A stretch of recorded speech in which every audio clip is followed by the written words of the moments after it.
Good day, Internet. Good day, Internet. Oh, good day, Internet. Hey, Internet, good day.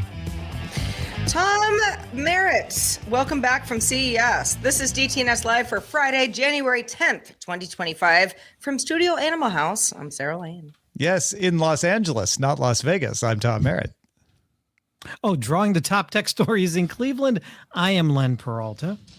And I'm the show's producer, Roger Chang. Daily Tech News Show Live is made possible by you listening right now. Thanks to all of you, including Larry Bailey, Michelle Sergiu, Kirk Stephenson, and everybody. Welcome our brand new patron, Chang. Welcome to DTNS Live. This is the show where we discuss the tech news to help us all understand everything we've been looking at all day a little bit better. How is everyone doing? And Tom, again, welcome back. Thank you. Yeah. So how was your reentry into beautiful Los Angeles? bumpy. It was quite a bumpy flight coming into Burbank, and our dog had been at board and train, and the board and train was near one of the fires that broke out yesterday morning. So we had to go pick up Seven. So if you hear a dog galloping past my door, that's Seven the dog. He's back in the house, which means I lose half my day again. Oh boy, it's been a struggle bus for a lot. Oh of yeah, people that's the in least Los of the Angeles. struggles of people in Los Angeles. Trust me. Yes, yeah. We've been doing our thing here, and many friends of the show and audience members have been sending in really nice notes of support. Thank you to everybody for caring about us. Thankfully, we're all okay. Yeah. So yeah, we're not in danger. We're all okay. It's not even that as smoky for me today as it has been here. Yeah, the smoke 2 days ago was, it was like, it was thick. there's a campfire in my bedroom. Yeah. It hurt to breathe outside. Yeah. Yeah, indeed. How are you, Len? Oh, it's cold here, but we're avoiding a lot of the snow. The snow all hit down south in Atlanta, and That's another one that's big. Yeah. Yeah. we missed all of that. So just cold. That's good. But just pulling for you guys out there. And pulling for the people in the snow down south. They're not used to that. Yeah, exactly. It's crazy. It's a crazy time. Yeah, a lot of extreme weather in a lot of different places. So yes, stay safe, everyone. But let's go ahead and do the show that you're here for. So let's peruse the latest news.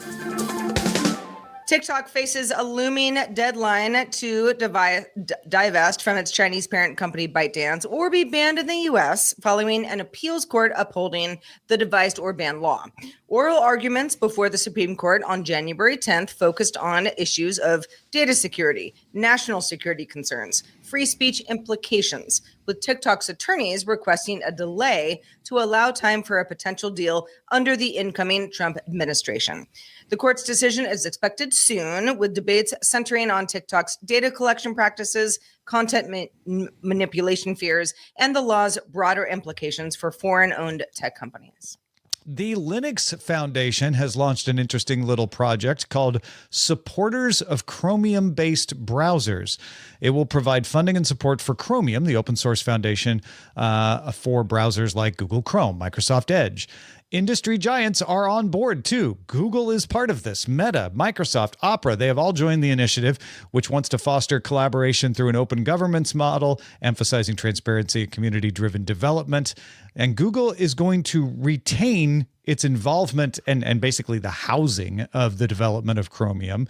But this move continues the trend of having more than just Google involved, decentralizing Chromium's development, letting some broader contributions to the project happen. Chromium, of course, powers dozens of browsers. In fact, if it's not Firefox or Safari, it's probably powered by Chromium.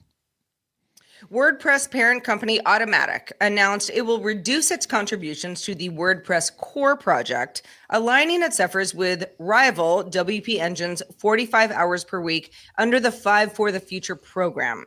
Automatic cited fairness and a need for greater participation from all stakeholders while reallocating resources to its legal battle, which it is definitely still having against WP Engine. A copyright lawsuit against Meta brought by the authors, several authors, including Sarah Silverman and Ta-Nehisi Coates, alleges that CEO Mark Zuckerberg approved using the pirated LibGen dataset to train Meta's Llama AI models. In other words, they knowingly included works that were violating copyright at the time they included them. So it's not just the including them that is the violation of the copyright. Newly unsealed court documents claim Meta stripped copyright information from those LibGen files, which would actually be part of the ingest process, maybe not as malicious as it sounds, torrented content despite legal concerns, and sought to conceal its actions. That is the most concerning part of this. Plaintiffs argue this constitutes deliberate copyright infringement, though Meta argues it's still fair use. The case currently focuses on Meta's earlier Llama models, with a decision still pending. KV87 submitted this one in our subreddit. Thank you for that, KV. The USB Implementers Forum is doing away with names like Super Speed USB 10 gigabits per second. Along with the logos, the labels will now just say the speed of the device or the cable, such as USB 80 gigabits per second, for example, or 40 or 20, whatever it is. That's it. Nice and simple. I think we can all agree. Making USB easier. Simplicity is great. The sports-focused streaming service Venue, that's VENU, co-founded by Disney, Warner Brothers Discovery, and Fox, has been discontinued. Legal challenges, including an antitrust case from Fubo, which is no longer the case, but was very recently, and injunctions from a U.S. district judge contributed to this move. On Monday, you might recall that Disney announced a merger of Hulu Plus Live TV with Fubo, which influenced Venue's demise. We hardly knew you. Venue. We really didn't at all. No. We never got to knew you. No, we really didn't. Yeah, the interesting thing about this is earlier in the week, Disney came to an agreement with Fubo to create a joint venture that's 70% owned by Disney. So it's kind of Disney buying Fubo, but not exactly the same on paper. And the Fubo management are going to run Hulu Plus Live TV, as well as continue to run Fubo. There are a bunch of other deals in there to bring ESPN and other Disney sports channels to Fubo, to give Fubo some money while this joint venture gets set up. And it dismissed the court case. So you would be, forgiven for thinking like, oh, so that means they'll now launch Venue. They've gotten Fubo to drop the case. The problem was 2 days ago, DirecTV and Dish both filed briefs with the court saying, we thought Fubo had some really good questions, and we know they've dropped the case, but we'd still like those questions answered. Now, that's tantamount to filing their own case. And it sounds like Disney, from all accounts, was the one pushing Fox and Warner to be like, let's not continue to fight this in court, because if we lose, we could lose the right to bundle at all. We might find that bundling channels is antitrust. So let's just drop the whole thing. So they are. No more Venue. Yeah, so Disney's deal to merge Hulu Plus Live TV with Fubo is just under YouTube TV as the biggest sort of conglomerate that isn't traditional cable. Mm-hmm. So I feel like Disney and, the others, of course, are probably like, you know what, let's just not, let's not rock the boat more than we've already rocked it. We've already got, this nice situation with Fubo going forward instead of being in court. So if we cut Venue from the docket, then maybe we fly under the radar a little bit more. I do think it means you're less likely to see what everybody keeps saying, is happening, which is the reemergence of cable. Venue was a step towards a specialty cable.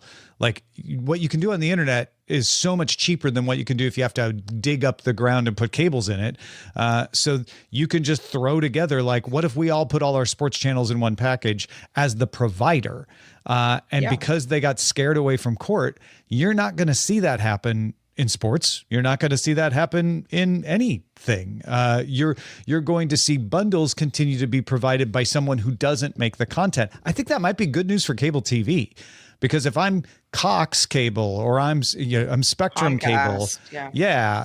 Comcast. I was trying to avoid using Comcast as an example because they own NBC and it gets confusing. But yeah, Comcast Cable, you could say we're independent, we're a third party. We will provide the venue for you to buy Peacock and Paramount Plus and Disney Plus.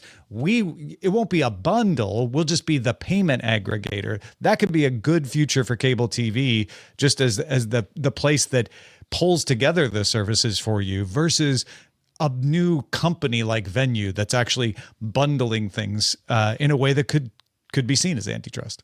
Now, see, I've got a question. Yeah. You mentioned sports, so this is the first time you just want to brag about how good the Cavs are. Well, you know what? So it was really difficult for me to watch them because of the RSNs and not being able to show that. Fubo was one of the places here in Cleveland you were able to watch the Cavaliers, right? Sure. With this purchase, does that mean that RSNs will come along, or is that kind of a different thing entirely? Because Fubo does show these things on RSNs. Yeah. Does this deal? Do they bring that along to Hulu Live TV? It doesn't bring it to Hulu Live TV yet. Fubo and Hulu Live TV are going to be separate. It will give this new joint venture a leg up in adding those. So I wouldn't be surprised if Hulu Live TV gets a lot of the things that Fubo has, because it's the same people running it as are running Fubo. And now they can go to those RSNs and say, hey, that deal you made for us, could you make it for Hulu Plus Live TV? And they got a better shot of making that happen. But also the whole RSN thing is its own complicated mess. It's a mess because Diamond Sports, which runs the large majority of what used to be called Fox Sports Net and then Bally and is now FanDuel Networks, they're on the verge of going out of business. All the sports leagues are kind of trying to make them go out of business so they could take all of those RSN deals in-house and make all the money themselves. So who knows what's actually going to happen with regional sports networks, which is what RSN stands for. Yeah. But yeah, to this specific question, it doesn't automatically make it easier, but it could, I think. Well, what kind of content does Fubo have that Hulu Live TV is interested in? It doesn't. But I think that's a really good question too, though. What Disney saw was a way to settle this court case and a chance to get people who are very successful at running an independent streamer to also run theirs, right? Yeah. And say you guys are good at this. You should run Hulu. Sure. Not Hulu the on demand, but Hulu Live right. TV. Hulu Live TV. It's also when it comes to bundling a certain kind of, the whole idea with Venue is we're going to bundle sports content. If you're not a sports fan, you don't care about this. But if you are, you're going to care about this in some capacity. Yeah. If it makes sense for you financially, this is the kind of cable alternative that people are looking for. I wonder what besides sports has such a rabid fan base in that same way. I mean, you could bundle anime, right? Across some folks. You could bundle reality television. You could bundle. Yeah, you could bundle. Yeah, all sorts of it's stuff. hard But to when think it of an comes to example, right? Because sports- anime is a good one, except there aren't that many services, so there's not even that much to bundle. But yeah, Right. that's the kind of fan base that you could get passionate about it. Reality TV folks, so they're not just ooh, I want to pay for a reality TV service. But, I don't think they're more where I am, I'll watch the whatever reality TV. Or comedy shows, say Portlandia or something like that. Things that you can't find on Netflix anymore. So But I mean, the thing with sports that makes it so unique is that people want to watch the live. Yeah, you can watch a game after it's been played, but that sort of vicarious thrill is the whole point of why you watch it when it's progressing. Yeah, sports channels are one of the few that are surviving, right? Mm-hmm. Yeah, and so it's really hard to say unless there's something that's really time sensitive that you need to see it as it happens. Because with anime TV shows, you can watch, you watch in syndication, you watch it on DVDs, you can watch it after the fact. There is an impetus to kind of be there during a championship game, during a World Series or whatever. Yeah. I guess a movie, like if enough different services bundled their movie rights together, that could be compelling because it's like every movie as it comes out is available in MoveU. I mean, talk about antitrust. I think that. Well, yeah, and that's what is going to make that. Nobody's going to do that because, well, first of all, you're going to get the folks who struck those deals are going to get upset and they're going to want to sue because they're like, well, we made a deal with Peacock and now you're putting that deal somewhere else. Yeah. But also, the fact that Venue became so clearly a legal landmine for these companies, I don't think anybody's going to do it with anything lesser. Did you come up with any? I couldn't think of any other examples either.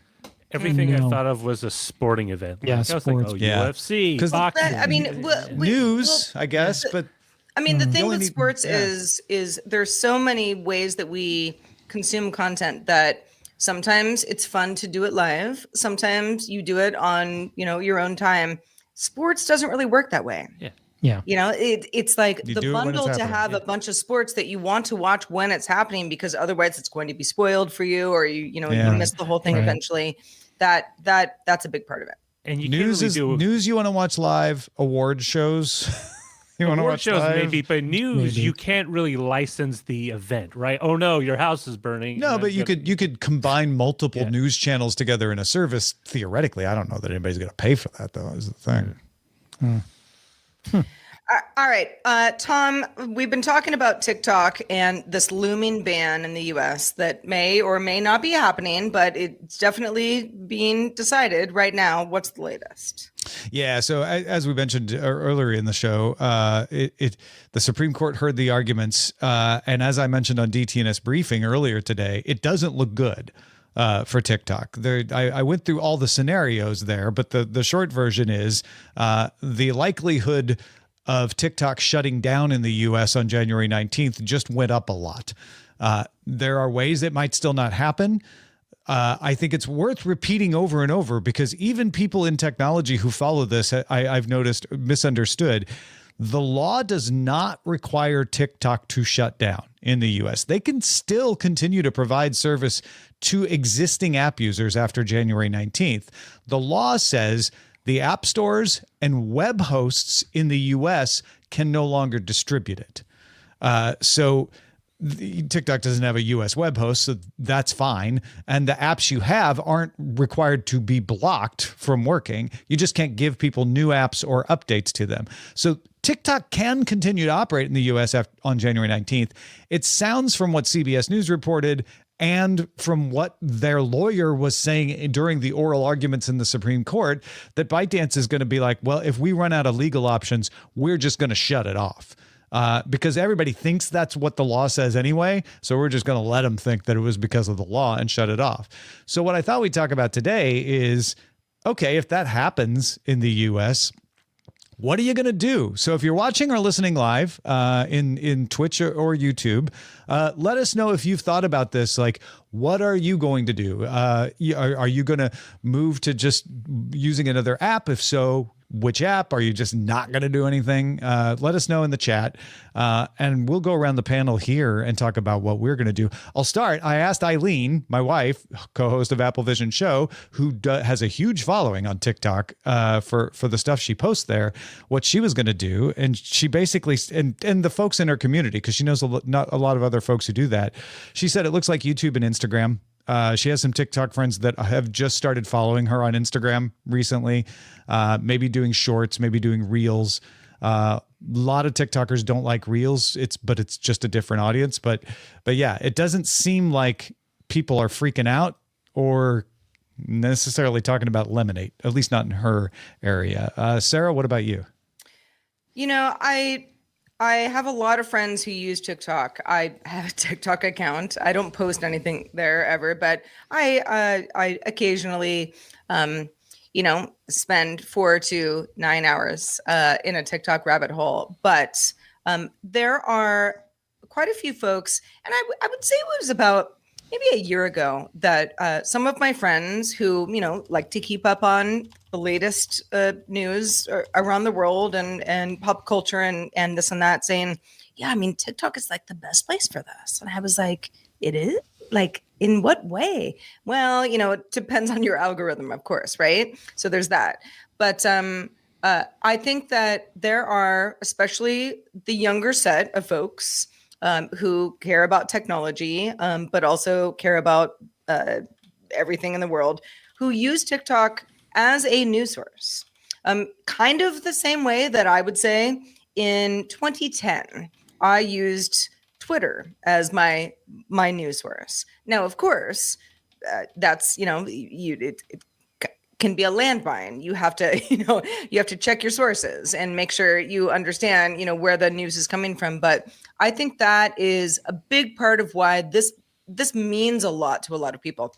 I know some people in our chat are like, I don't use TikTok. Who cares?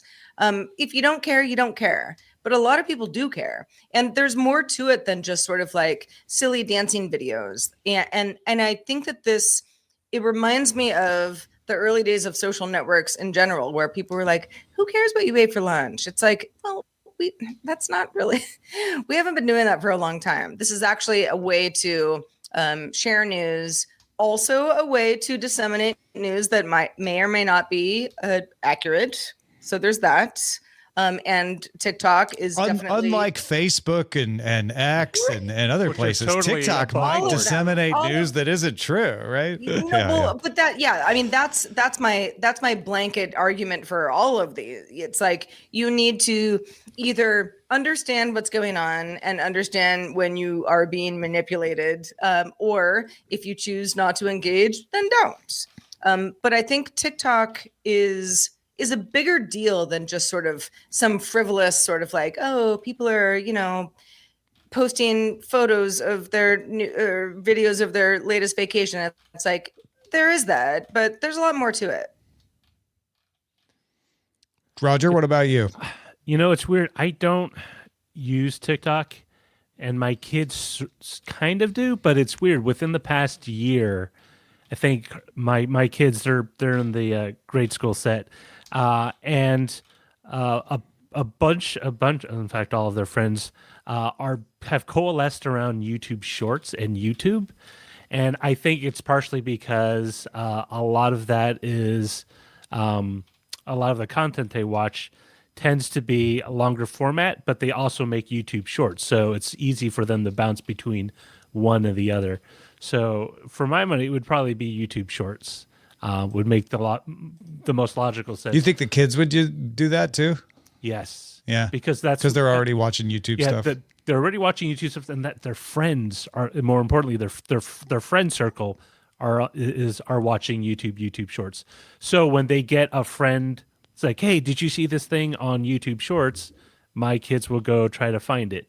And the same for me. I'm a big YouTube user, and a lot of the creators I follow also do a lot of YouTube Shorts. So I have that as part of the stuff that comes through my feed on my phone.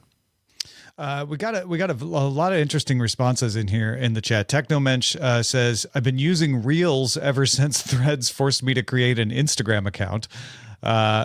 Most of the TikTok content Howard sees is through Instagram 2 weeks later. I've heard a lot of people talk about that. I think it was Rob Dunwood was saying like he sees TikTok on X or on Threads or, where people are linking to it, not on TikTok. Yeah. Mm-hmm. Yeah. BGM and CWJ says, I'll probably end up doing more reading if TikTok goes away. I can't see migrating to YouTube Shorts for entertainment. But I'm curious why. Like, what if it's the same stuff? If all the TikTok people showed up on YouTube Shorts, is it the format? Is it the fact that it's in YouTube? I think it's what we were talking about earlier in the week about how X sort of, when it was Twitter, kind of coalesced this community around it and sort of set the tone.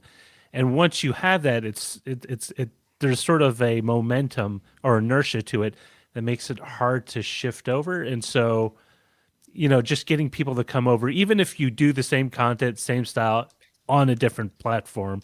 I mean, if it goes away, then that's sort of done for them. But, It's weird. I like that there is a loyalty or attraction to TikTok that I don't see, but definitely a lot of other people see. And I'm not saying that TikTok isn't a valuable or very. I was asking thing.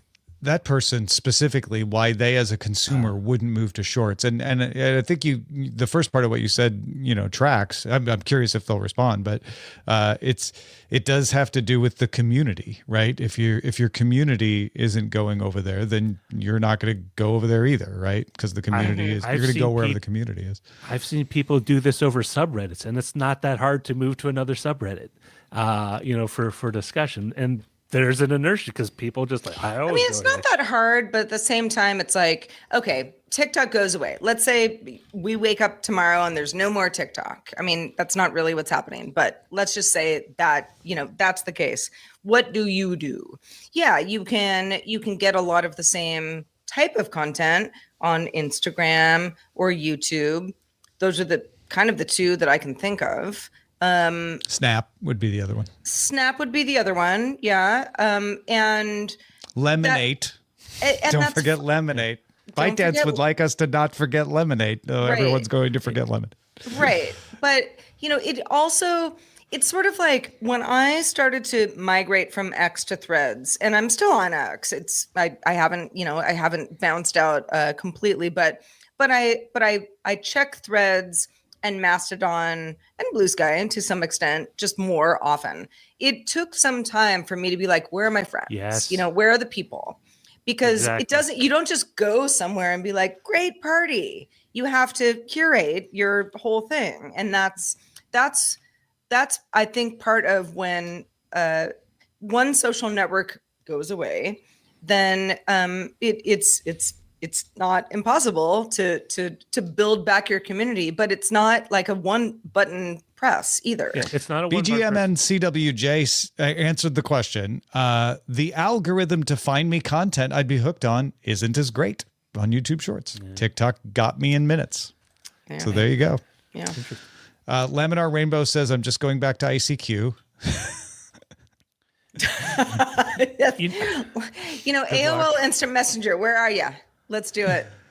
Mike has a really interesting comment. It will be weird here in Canada because TikTok will still work, but will all the U.S. creators disappear? It would be a ghost town. And I think that is something I don't hear as many people talking about either, which is whether they shut it down or not. If it gets blocked, a lot of people are going to stop posting to it because no new users can come in. And that will affect other markets because the U.S. is a huge creator of content.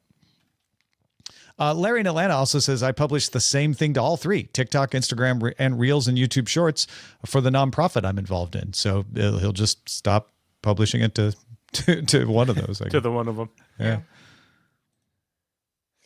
Well, if you have a thought about something on the show, but you don't know our email address, you should know it by now. But hey, let's remind you. feedback@dailytechnewsshow.com.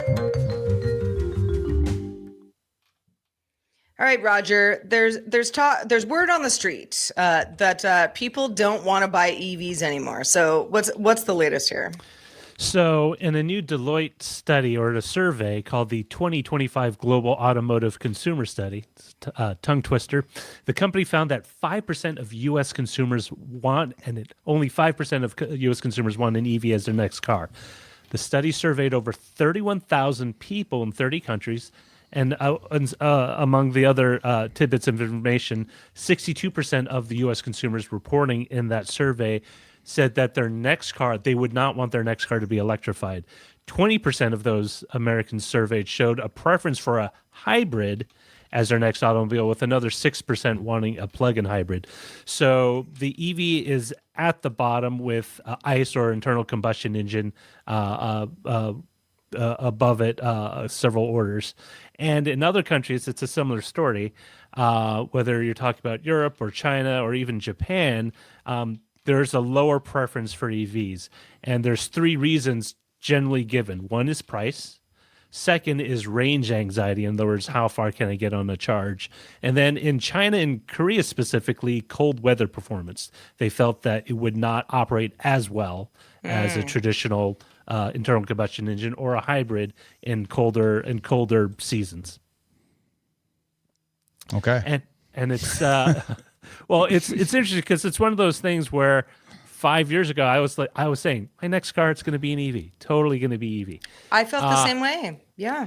And now I'm at the point where my car's reaching 20 years old, and it runs great. And if I'm lucky, I'll run another 10 years. But I can't assume that. And so I'm at the stage where I'm not actively shopping, but I'm actively looking.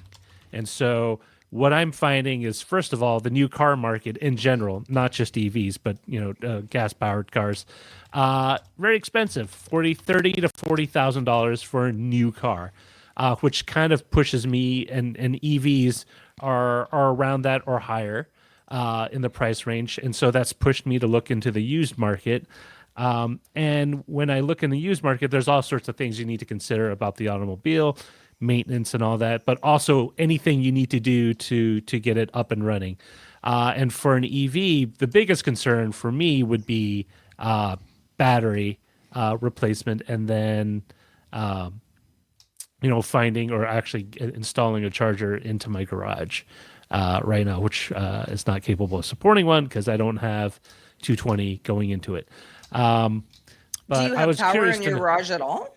No, I have 120 volts, but So you could do it. It just I be could, efficient. yes, yeah. Yeah. It wouldn't, yes, it would not be efficient. It would take a very long time. You mean like you'd have to leave it plugged in overnight every night to fill up the next morning? Yes.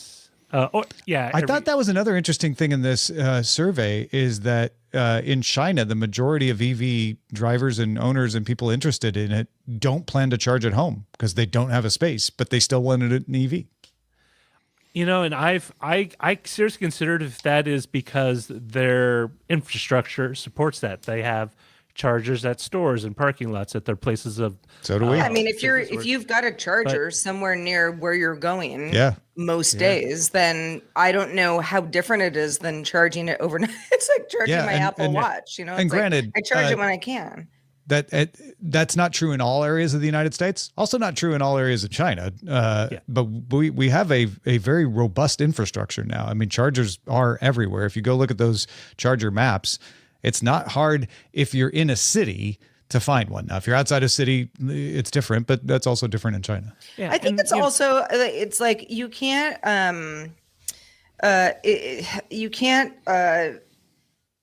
really it's hard to explain to somebody who is of a certain age, perhaps, maybe has a car that they've had for a long time. I'm right here.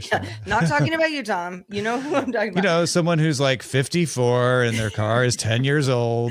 Yeah, trying Such to think a young about EVs, but does it work? But no, I mean, I think for example, my mom has a car that it was new in 2004, a lot of miles on it, great shape. She doesn't have to get rid of it. I mean, the car is fine, but it's old. And she's sort of been talking about what do we do? What do we do next? And I think for somebody in her position, to be like, do I go EV? She could probably figure out something in her garage. She'd have to figure out her charging situation. But I mean, there is a plug in her garage. I mean, she could, out of the gate, at least have an EV that could be plugged. She also doesn't drive long distances. Some people who say like, oh, but what about the long distances? It's like, you kind of have to be honest with yourself about like, do you do that though? I mean, I maybe drive more than 300 miles once a year. On a single charge. That would require me to look into, where do I go? How do I make sure that I'm fine? Most people don't do that.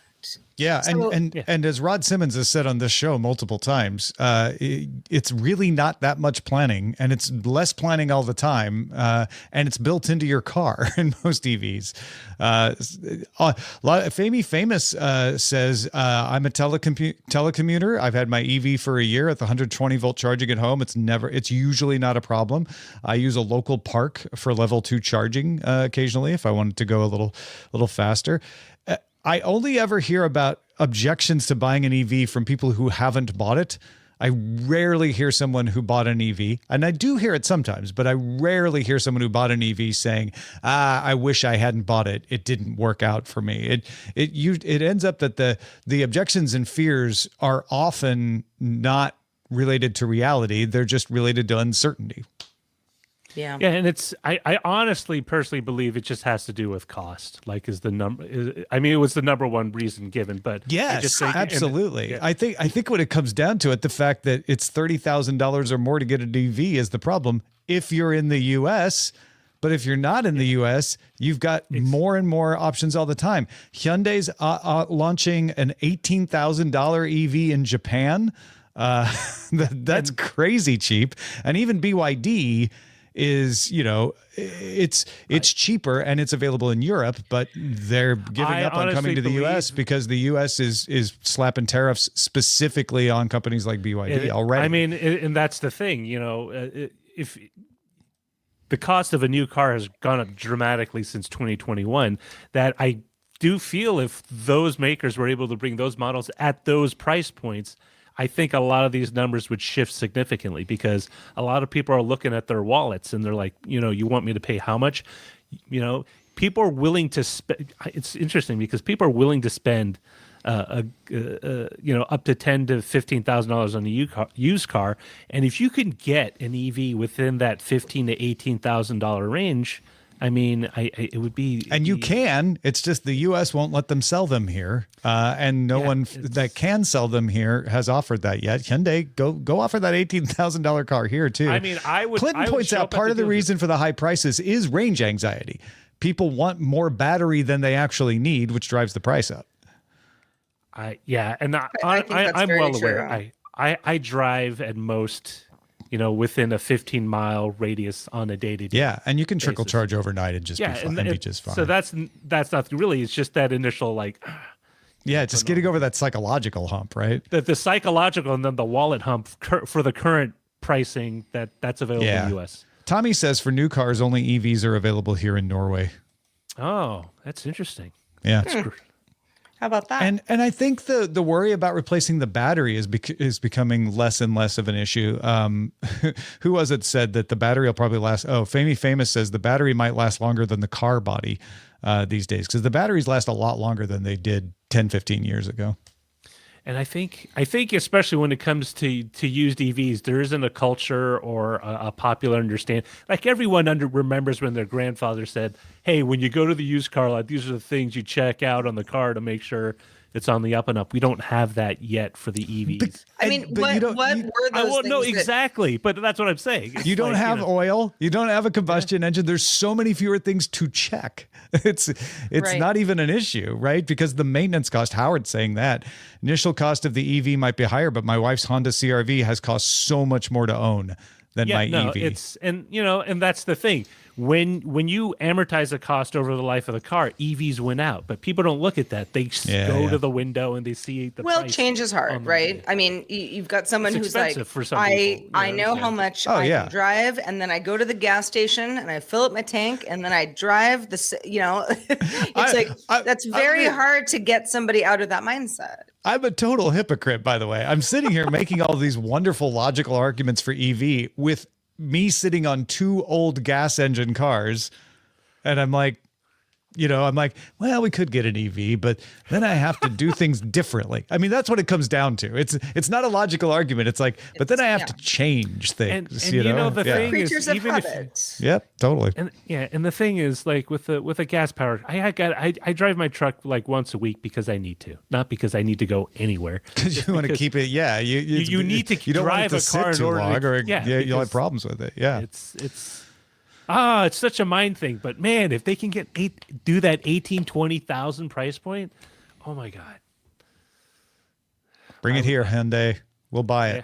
Me and Roger. All right. We promise. Well, listen, as we ruminate on whether or not we're all buying EVs over the weekend, it is Friday, so Roger, I think we're gonna do a debate today.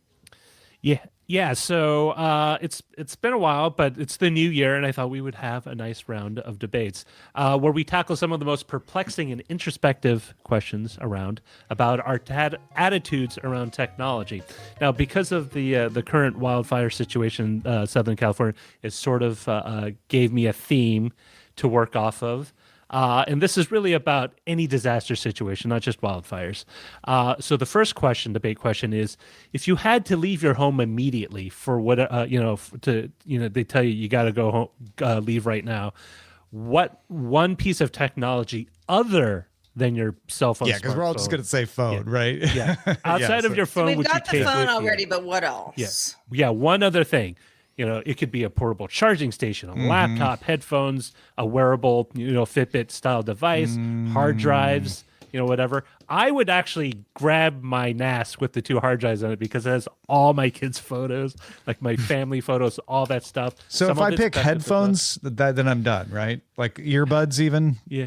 Yeah, but you like, only get those, Tom. why would you pick that? What would No, be I'm the saying reason? if I pick your earbud, I can't say, well, I'd take my earbuds and something. I have to like you pick be your just, earbuds. ooh, that's tough. Yeah. Oh, so you couldn't take your earbuds and your phone? No, you can take your phone and your earbuds, but if you have your phone, Gotcha. you have your but phone. if you take your earbuds, you can't take anything else. Gotcha. Now, does this You have your assume- phone. One other piece of technology you can take. What is Does that this one other assume piece? that where you're going, you'll be able to plug stuff They in? just tell you got to evacuate. You got to go right now. Oh, I can man. take my charger, and that doesn't count as a device, right? No, that's a piece of technology. I said portable charging station. That would Not a count. portable charging station. I mean, the charger. thing to Yeah. plug my phone into the wall. Oh, yeah. I can take that's just an accessory to the phone. Yes. Okay. yes, All you right. can do that. Yeah, I'm tempted to say like my Anchor backup battery, but that's just going to need to be charged too, right? So I'd probably grab my Mac and my hard drive, my SSD. kind of leaning the same way. I'm kind of thinking laptop, as long as I get to take the laptop. I don't even have a laptop. I'd have to take my desktop, my iMac. Yeah. I mean, I've got a new Mac Mini that I love more than life itself, and yet I think if push came to shove, I've got my phone. I would take the MacBook Air because that's just going to be easier to move around with. And just remember, because you don't if I know take why. the Mac Mini, it's like if I don't take the monitor, I need a Oh, monitor see, yeah. somewhere. Yeah, I and need- that gets problematic. Like, I mean, it's great in my office right now, but not on the move. And just Yeah. remember, you don't know if you're coming back or not. There's no information. You just got to leave. That's why I'm leaning against taking any kind of battery, even my EcoFlow, which can last like 48 hours. I'm like, but then I'm just gonna have to plug that in. And so I think I'm taking the phone. Well, obviously we're all taking the phone, but I think I'm taking the laptop too, because there are things I can do on the laptop if I get a connection and charge that I can't do on the phone. Although I don't kind of have want to a take the laptop. headphones, but yeah. I'm taking my hard drives. I got to have my data it's secured with me. Oh, No. you don't have it in the cloud? Do you not have your data saved to the cloud? I have 2 terabytes of data saved to the cloud. I have 6 terabytes of information. So I am taking. You need to the back 6 up that 6 terabytes somewhere remote, so you don't have to take it with you. That's the whole point of the triple I redundancy. understand. Like my critical stuff on the cloud, but there's a bunch of stuff. I'm taking my drives. Yeah. I'd When have Eileen well, packed my- bags, My drives when have Eileen all my packed our music go that I've bags, ripped. I was gonna say when Eileen packed our bags in case we had to go, she put all the important photos in a suitcase, and that's basically what you're saying is your important data. I mean, you and take that with that's you. actually that's the funny part of this is like if it were, if someone said, Sarah, you have 5 minutes, I wouldn't take any technology. I would take photos. That's what I Well, would take, that's because that's a those are different the only question, things. right? Yeah, that's the only thing that I can't. I anything that's in the cloud, we're good. Yeah. But there are a lot of things of mine that aren't.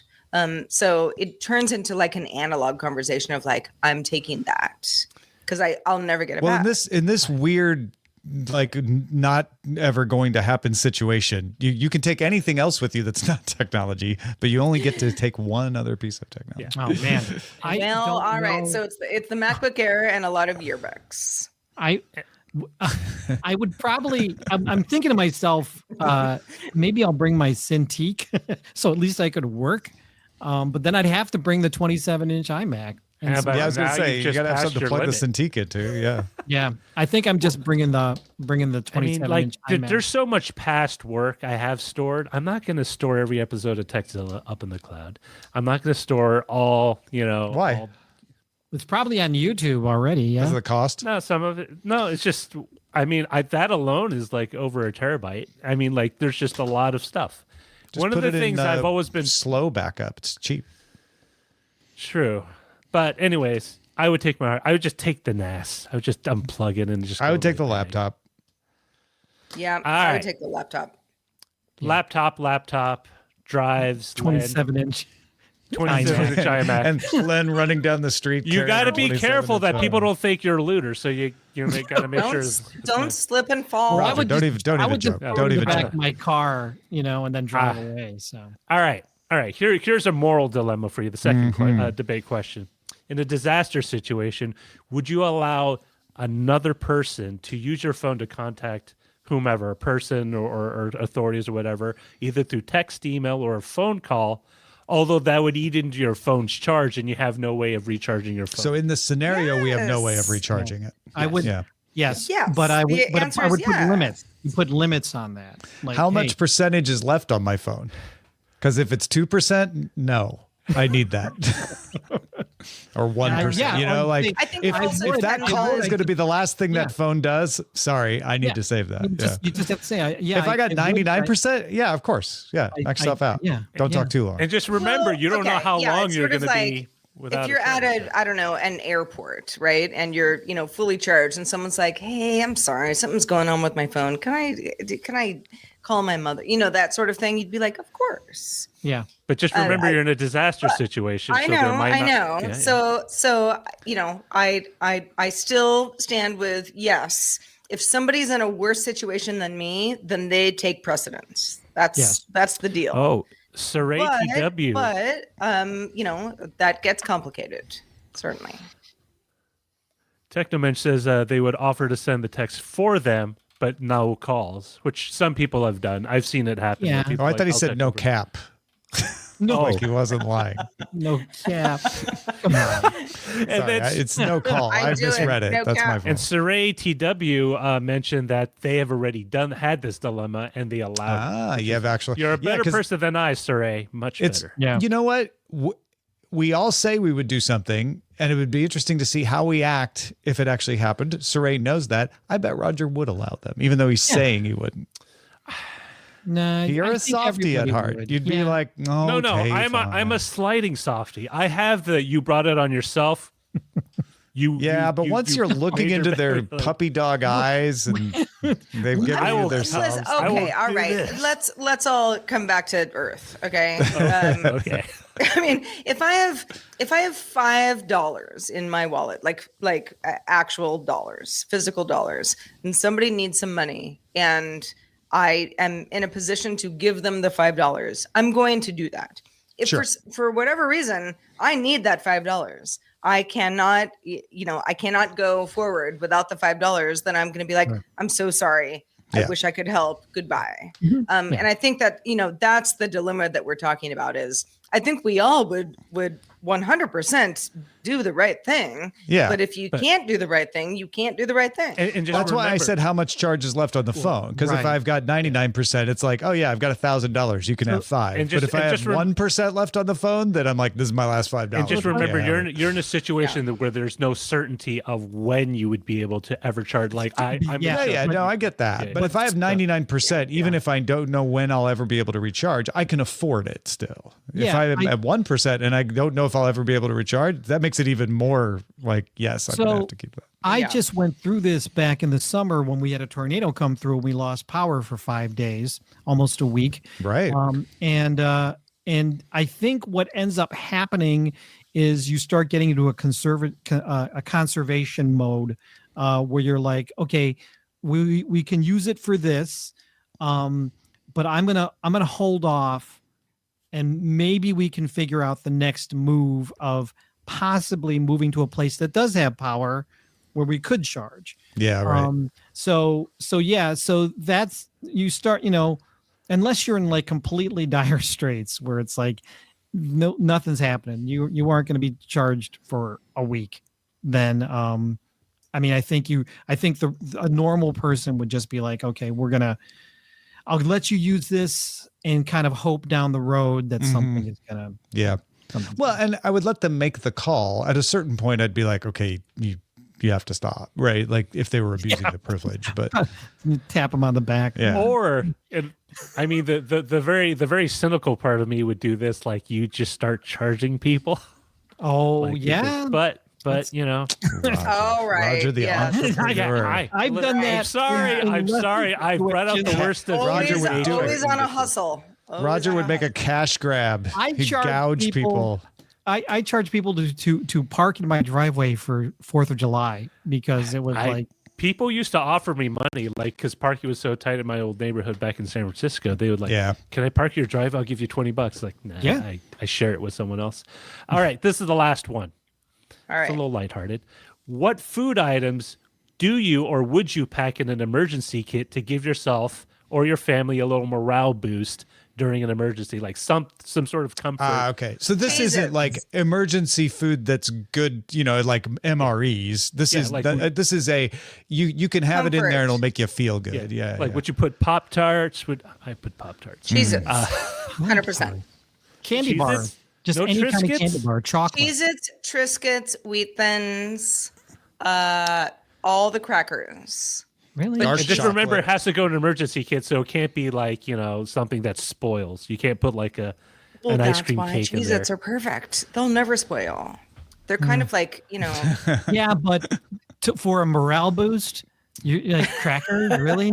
Thanks. Well, Hey, don't yuck on anyone's yum, man. Chocolate. Len gets into my getaway car and he's like, Cheez-Its? Really? Cheez-Its again? Yeah, anything This else? is what you grab. This is the 6th time you've rescued me this month, Where's and the it's always protein? Cheez-Its. I'm like, eat the Cheez-Its.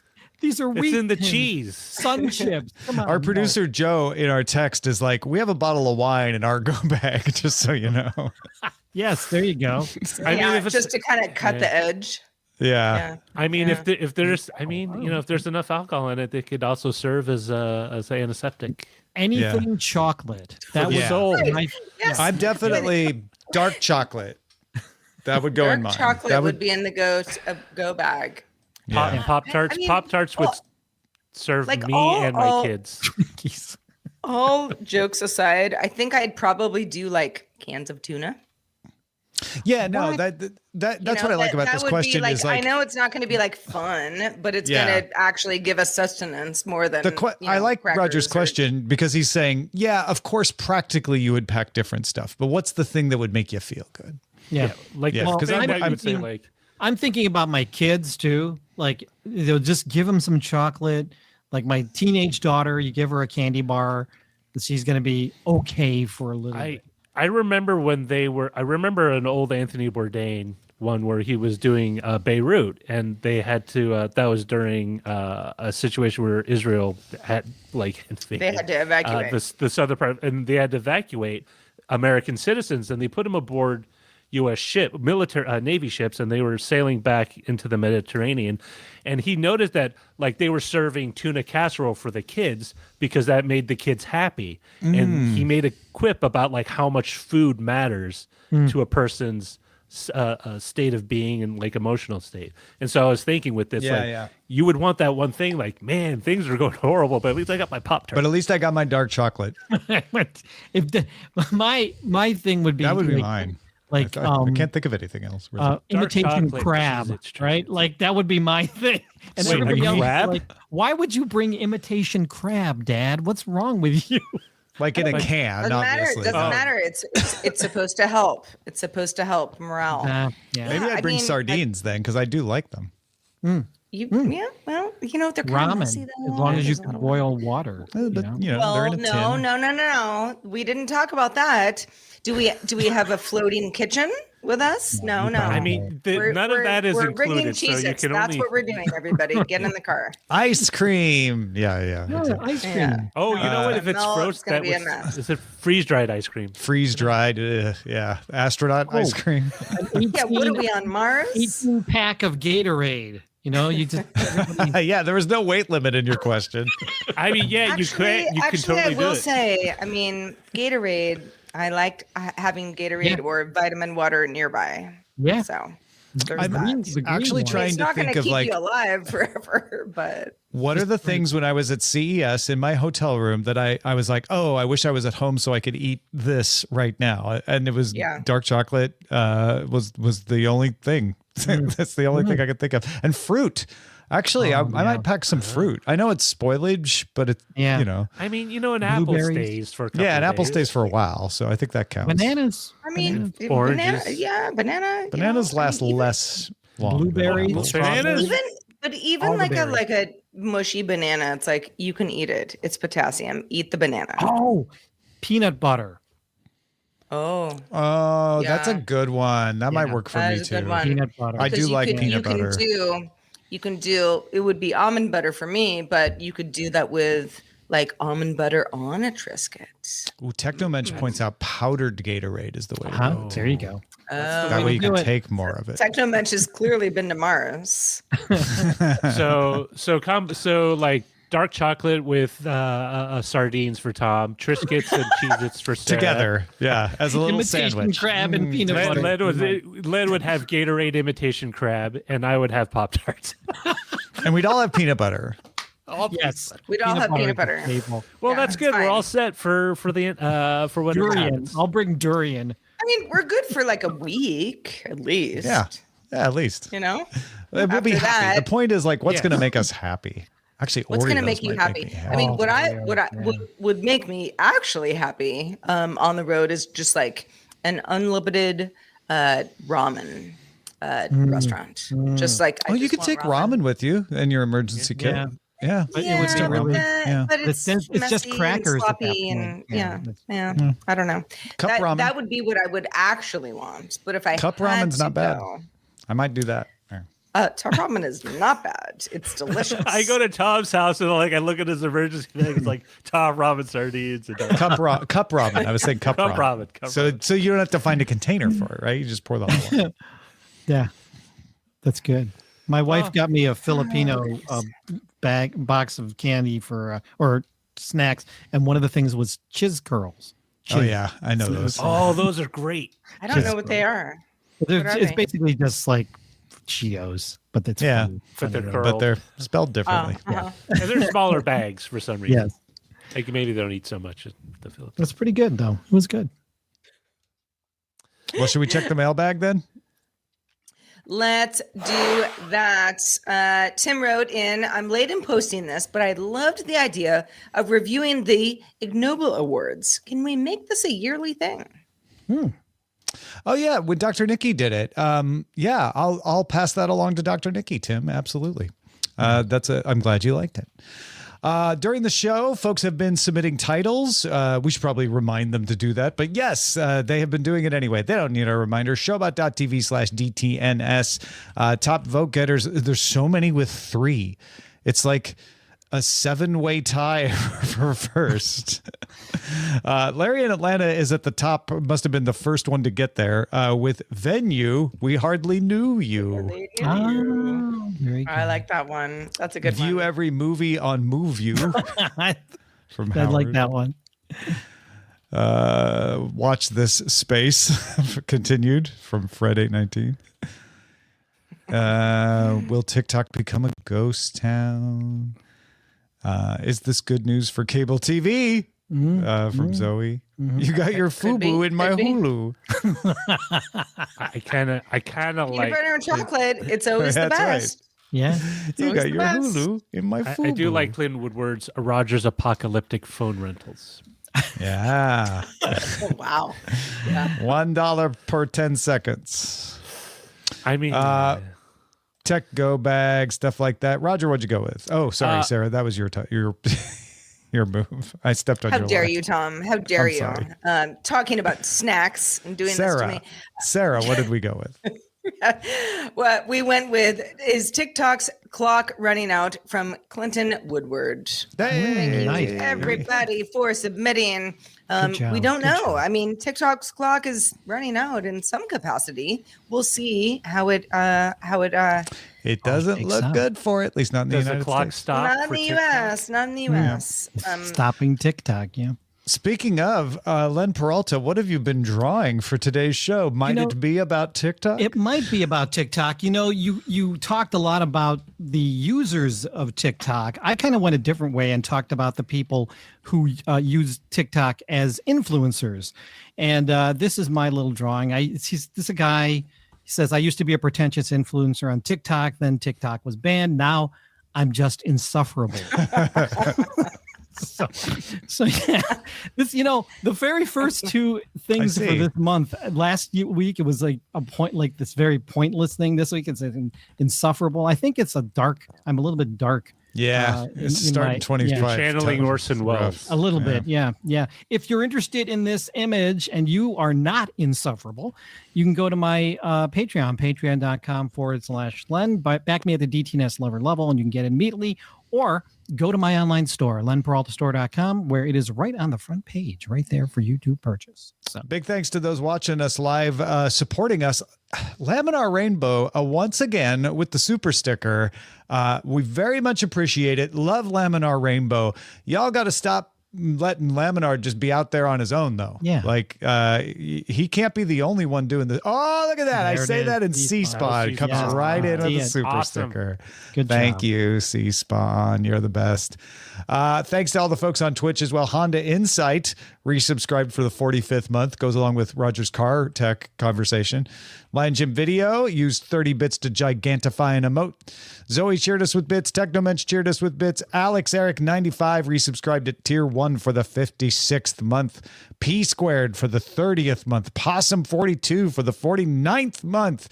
So many good folks supporting us live on Twitch, YouTube, and LinkedIn. Hi, LinkedIn folks. Good to see you too. It's Friday, so we have a new top 5 out. Don't miss top 5 tech losers of 2024. Find out if I put myself in. You can catch it at Daily Tech News Show on TikTok, DTNS Picks. No, it's DTNS Show, I'm sorry, on Instagram, and youtube.com/Daily Tech News Show. Keep those comments coming. Feedback at dailytechnewsshow.com. We'll be back on Monday with Justin Robert Young joining us. Catch us live Monday through Friday at 4 p.m. Eastern. That is 2100 UTC, and you can find out more at dailytechnewsshow.com/live. Hope you have a wonderful weekend, everyone, and stay safe.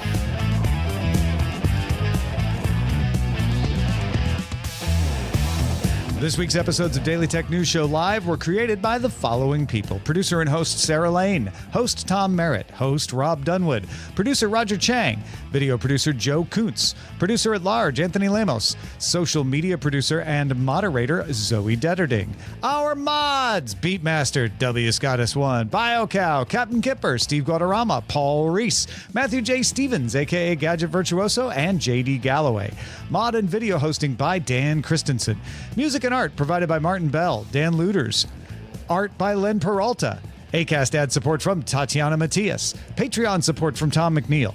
Contributors to this week's show included Shannon Morse, Allison Sheridan, Jason Howell, and Justin Robert Young. Our guests this week were Bodie Grimm and Robert Heron. And thanks to all the patrons who made the show possible.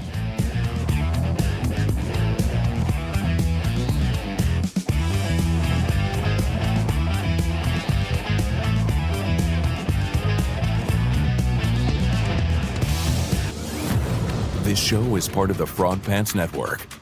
Get more at frogpants.com.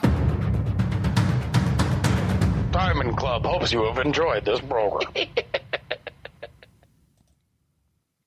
Goodbye.